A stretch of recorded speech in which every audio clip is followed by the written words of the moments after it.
വാഗ്ദാനങ്ങൾ. പുറപ്പാടിൻ്റെ പുസ്തകം 23-ാം അധ്യായം 20 മുതൽ 33 വരെയുള്ള വാക്യങ്ങൾ. വാഗ്ദാനങ്ങൾ. ഇതാ, ഒരു ദൂതനെ നിനക്ക് മുൻപേ ഞാൻ അയക്കുന്നു. അവൻ നിന്റെ വഴിയിൽ നിന്നെ കാത്തുകൊള്ളും. ഞാൻ ഒരുക്കിയിരിക്കുന്ന സ്ഥലത്തേക്ക് നിന്നെ കൊണ്ടുവരികയും ചെയ്യും. അവൻ പറയുന്നതെല്ലാം ആദരപൂർവ്വം അനുസരിക്കണം. അവനെ പ്രകോപിപ്പിക്കരുത്.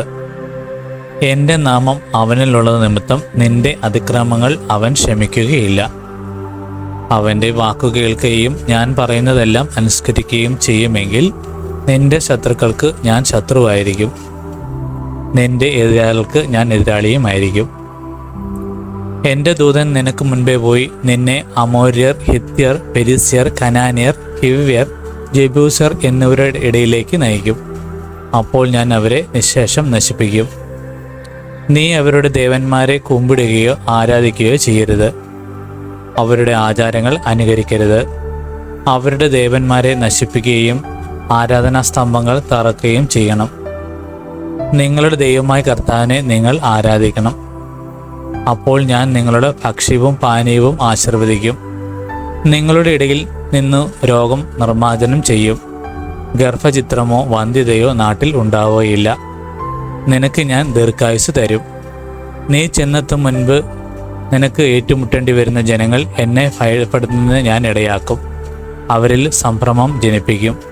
നിന്റെ ശത്രുക്കൾ പിന്തിരിഞ്ഞോടും. നിനക്ക് മുൻപേ ഞാൻ കടന്നലുകളെ അയക്കും. അവ ഫിർത്യർ, കനാന്യർ, ഹിത്യർ എന്നിവരെ നിന്റെ മുമ്പിൽ നിന്നും തുരത്തും. എന്നാൽ ഒറ്റ വർഷം കൊണ്ട് അവരെ നിന്റെ മുൻപിൽ നിന്ന് തുടച്ചു മാറ്റുകയില്ല. അങ്ങനെ ചെയ്താൽ നാട് വിജനമാവുകയും നിനക്ക് ഉപദ്രവകാരികളായ വന്യമൃഗങ്ങൾ പെരുകുകയും ചെയ്യും. നീ വർദ്ധിച്ച് നാട് കൈവശപ്പെടുന്നതിനനുസരിച്ച് അവരെ നിന്റെ മുൻപിൽ നിന്നും ഞാൻ പുറന്തള്ളിക്കൊണ്ടിരിക്കും.